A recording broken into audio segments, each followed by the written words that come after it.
चंद्रधर शर्मा गुलेरी की 100 साल पुरानी कहानी उसने कहा था। हिंदी साहित्य की सबसे उम्रदराज कहानी उसने कहा था को 2014 में 100 साल पूरे हो रहे हैं। यह प्रेम कहानी ये पीढ़ी भी पढ़े। इसमें आवाज़ सविता दहिया ने दी है। बड़े बड़े शहरों के इक्के गाड़ी वालों की जबान के कोड़ों से जिनकी पीठ छिल गई है और कान पक गए हैं, उनसे हमारी प्रार्थना है कि अमृतसर के बम्बू काट वालों की बोली का मरहम लगावें। जब बड़े बड़े शहरों की चौड़ी सड़कों पर घोड़े की पीठ को चाबुक से धुनते हुए इक्के वाले कभी घोड़े की नानी से अपना निकट संबंध स्थिर करते हैं, कभी राह चलते पैदलों की आंखों के न होने पर तरस खाते हैं, कभी उनके पैरों की उंगलियों के पोरों को चीत कर अपने ही को सताया हुआ बताते हैं और संसार भर की ग्लानि, निराशा और क्षोभ के अवतार बने नाक की सीध चले जाते हैं, तब अमृतसर में उनकी बिरादरी वाले तंग चक्करदार गलियों में हर एक लड्ढी वाले के लिए ठहर कर सब्र का समुद्र उमड़ाकर, बचो खालसा जी, बचो माई जी, ठहरना भाई, आने दो लाला जी, हटो बादशाह कहते हुए सफ़ेद फेटों, खच्चरों और बत्तखों, गन्ने और खोमचे और भारे वालों के जंगल में से राह खेते हैं। क्या मजाल है कि जी और साहब बिना सुने किसी को हटना पड़े। ये बात नहीं कि उनकी जीभ चलती ही नहीं, पर मीठी छुरी की तरह महीन मार करती हुई। यदि कोई बुढ़िया बार बार चितौनी देने पर भी लीक से नहीं हटती, तो उनकी बचनावली के ये नमूने हैं। हट जा जीने जोगिए, हट जा कर्मा वालिए, हट जा पूता प्यारिए, बच जा लंबी उम्रा वालिए।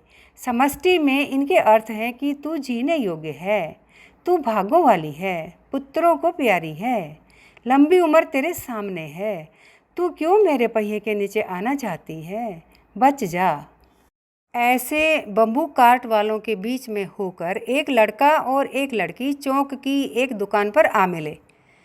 उसके बालों और इनके ढीले ढाले सूथने से जान पड़ता था कि दोनों सिख हैं।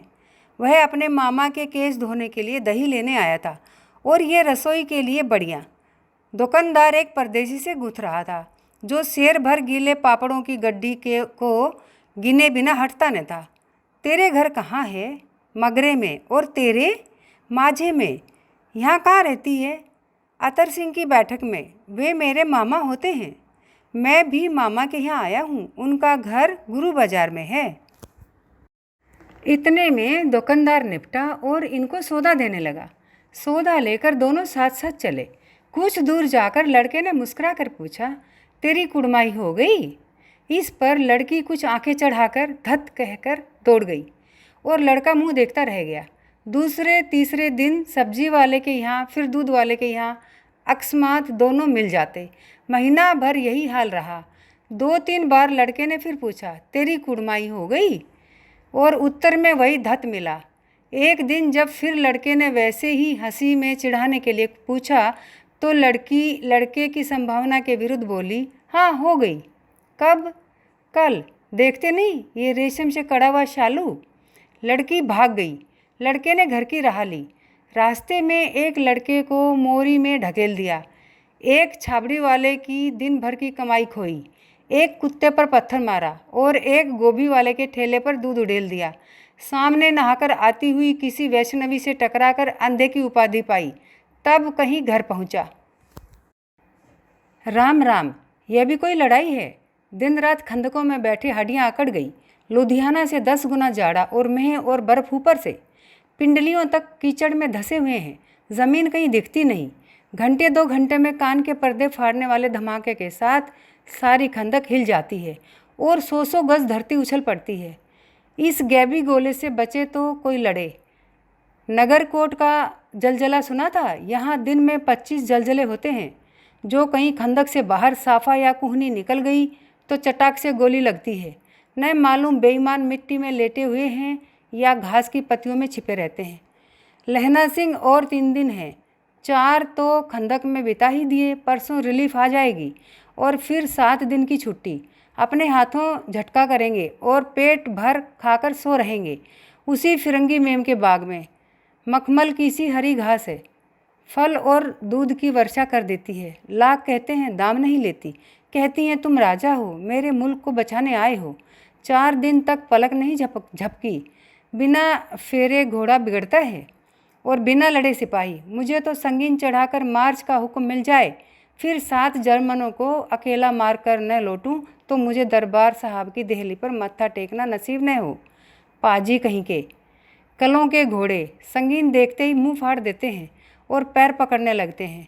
यूं अंधेरे में 30-30 मन का गोला फेंकते हैं।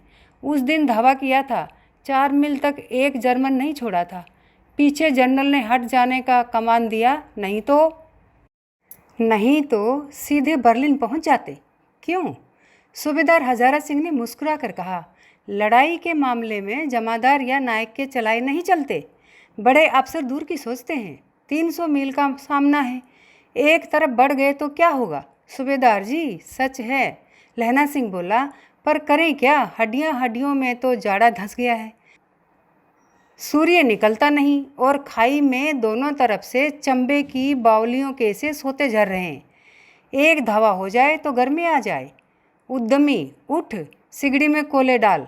वजीरा, तुम 4 जने बाल्टियां लेकर खाई का पानी बाहर फेंको। महासिंह, शाम हो गई है, खाई के दरवाजे का पहरा बदल ले। यह कहते हुए सूबेदार सारी खंदक में चक्कर लगाने लगे। वजीरा सिंह पलटन का विदूषक था। बाल्टी में गंदला पानी भरकर खाई के बाहर फेंकता हुआ बोला, मैं पाधा बन गया हूँ। करो जर्मनी के बादशाह का दर्पण। इस पर सब खिलखिला पड़े और उदासी के बादल फट गए। लहना सिंह ने दूसरी बाल्टी भरकर उसके हाथ में देकर कहा, अपनी बाड़ी के खरबूजों में पानी दो। ऐसा खाद का पानी पंजाब भर में नहीं मिलेगा। हाँ, देश क्या है, स्वर्ग है। मैं तो लड़ाई के बाद सरकार से 10 घुमा जमीन यहाँ मांग लूँगा और फलों के बूटे लगाऊंगा। लाड़ी होरा को भी यहाँ बुला लोगे या वही दूध पिलाने वाली फिरंगी मैम? चुप कर, यहाँ वालों को शर्म नहीं। देश देश की चाल है। आज तक मैं उसे समझा नहीं सका कि सिख तंबाकू नहीं पीते। वह सिगरेट देने में हट करती है, होठों में लगाना चाहती है और मैं पीछे हटता हूँ तो समझती है कि राजा बुरा मान गया, अब मेरे मुल्क के लिए लड़ेगा नहीं। अच्छा, अब बोध सिंह कैसा है? अच्छा है, जैसे मैं जानता ही न हूँ। रात भर तुम अपने कंबल उसे उड़ाते हो और आप सिगड़ी के सहारे गुजर करते हो। उसके पहरे पर आप पहरा दे आते हो। अपने सूखे लकड़ी के तख्तों पर उसे सुलाते हो। आप कीचड़ में पड़े रहते हो। कहीं तुम न मांदे पड़ जाना। जाड़ा क्या है, मौत है। और निमोनिया से मरने वालों को मुरब्बे नहीं मिला करते। मेरा डर मत करो, मैं तो बुड़ेल की खड़ के किनारे मरूंगा।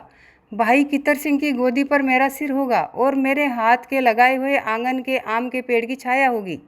वजीरा सिंह ने तोरी चढ़ाकर कहा, क्या मरने मारने की बात लगाई है? बरे जर्मनी और तुर्क। हाँ भाइयों, कैसे?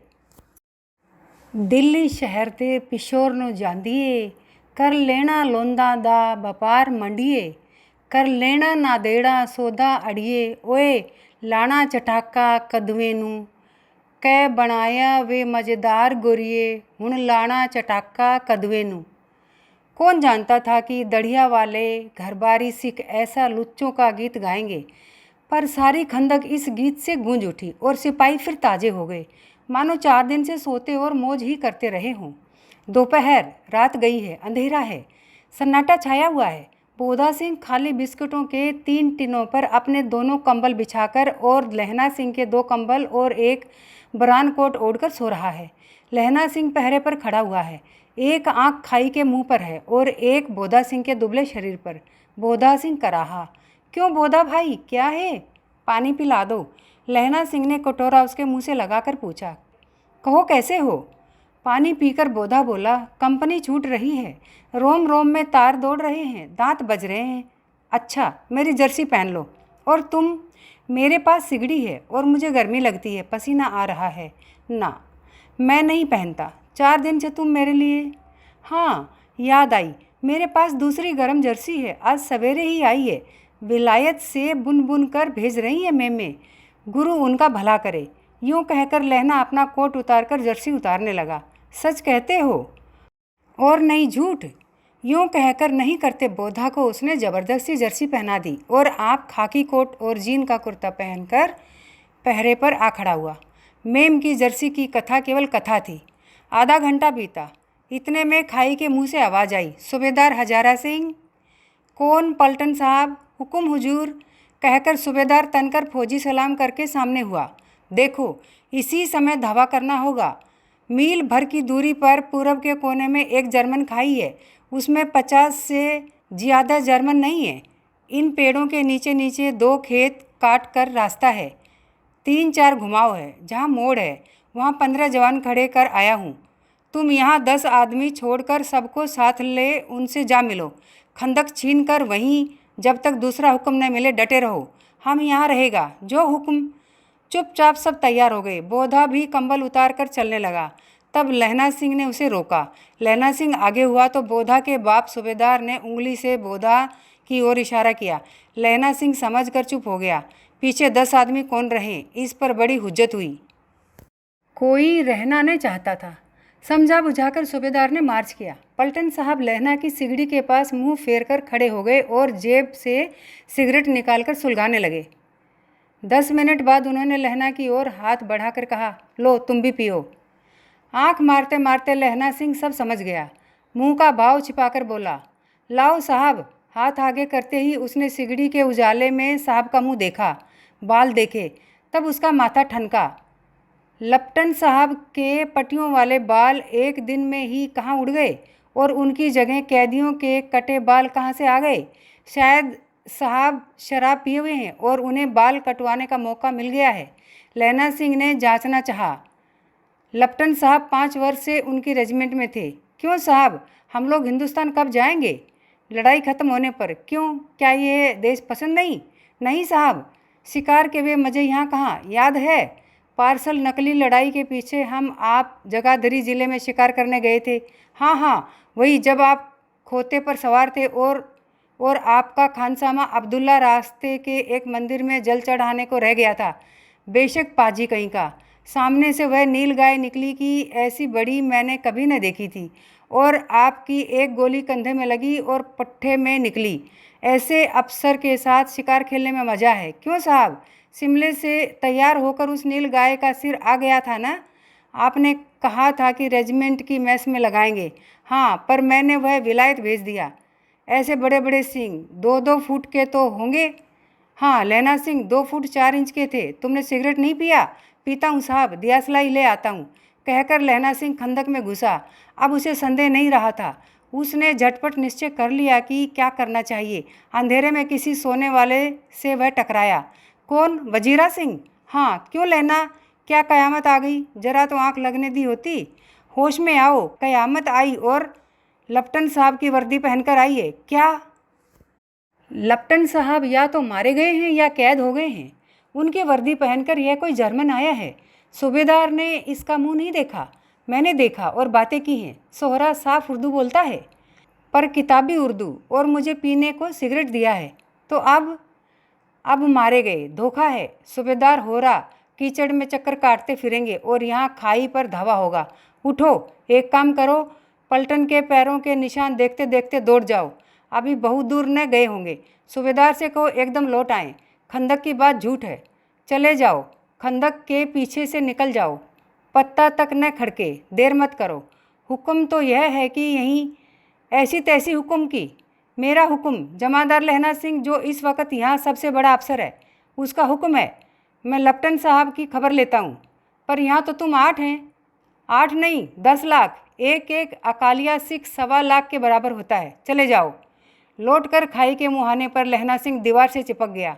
उसने देखा कि लपटन साहब ने जेब से बेल के बराबर 3 गोले निकाले, तीनों को जगह जगह खंदक की दीवारों में घुसेड़ दिया और तीनों में एक तार सा बांध दिया। तार के आगे सूत की एक गुत्थी थी, जिसे सिगड़ी के पास रखा। बाहर की तरफ जाकर एक दियासलाई जलाकर गुत्थी पर रखने, बिजली की तरह दोनों हाथों से उल्टी बंदूक को उठाकर लहना सिंह ने साहब की कोहनी पर तान कर दे मारा। धमाके के साथ साहब के हाथ से दियासलाई गिर पड़ी। लहना सिंह ने एक कुंदा साहब की गर्दन पर मारा और साहब आंख मीन गोट कहते हुए चित हो गए। लहना सिंह ने तीनों गोले बीन कर खंदक के बाहर फेंके और साहब को घसीट कर सिगड़ी के पास लिटाया। जेबों की तलाशी ली। 3-4 लिफाफे और एक डायरी निकालकर उन्हें अपनी जेब के हवाले किया। साहब की मुर्दा हटी। लहना सिंह हंसकर बोला, क्यों लपटन साहब, मिजाज कैसा है? आज मैंने बहुत बातें सीखी। ये सीखा कि सिख सिगरेट पीते हैं। ये सीखा कि जगाधरी के ज़िले में नीलगायें होती हैं और उनके 2 फुट 4 इंच के सींग होते हैं। ये सीखा कि मुसलमान खानसामा मूर्तियों पर जल चढ़ाते हैं और लपटन साहब खोते पर चढ़ते हैं। पर यह तो कहो, ऐसी उर्दू कहाँ से सीख आए? हमारे साहब तो बिन डैम के 5 लफ्ज़ भी नहीं बोल सकते थे। लहना ने पतलून के जेबों की तलाशी नहीं ली थी। साहब ने मानो जाड़े से बचने के लिए दोनों हाथ जेबों में डाले। लहना सिंह कहता गया, चालाक तो बड़े हो, पर मांझे का लहना इतने बरस लपटन साहब के साथ रहा है। उसे चकमा देने के लिए 4 आंखें चाहिए। 3 महीने हुए, एक तुर्की मौलवी मेरे गांव आया था। औरतों को बच्चों होने की ताबीज़ बांटता था और बच्चों को दवाई देता था। चौधरी के बड़ के नीचे मंझा बिछाकर हुक्का पीता रहता था और कहता था कि जर्मनी वाले बड़े पंडित हैं, वेद पढ़ पढ़कर उनमें से विमान चलाने की विद्या जान गए हैं। गो को नहीं मारते, हिंदुस्तान में आ जाएंगे तो गो हत्या बंद कर देंगे। मंडी के बनिए को बहकाता कि डाक खाने से रुपया निकाल लो, सरकार का राज्य जाने वाला है। डाक बाबू पोलू राम भी डर गया। मैंने मुल्ला जी की दाढ़ी मूड दी थी और गांव से बाहर निकाल कर कहा था कि जो मेरे गांव में अब पैर रखा तो। साहब की जेब में से पिस्तौल चला और लहना की जांग में गोली लगी। इधर लहना की हेनरी मार्टिन के 2 फायरों ने साहब की कपाल क्रिया कर दी। धड़ाका सुनकर सब दौड़ आए। बोधा चिल्लाया, क्या है? लहना सिंह ने उसे यह कहकर सुला दिया कि एक हड़का हुआ कुत्ता आया था, मार दिया। और औरों से सब हाल कह दिया।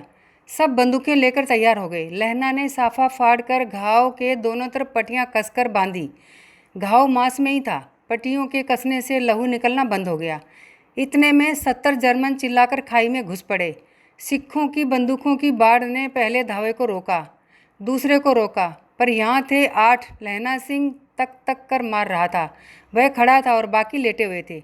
और वे 70 अपने मुर्दा भाइयों के शरीर पर चढ़कर जर्मन आगे घुसे आते थे।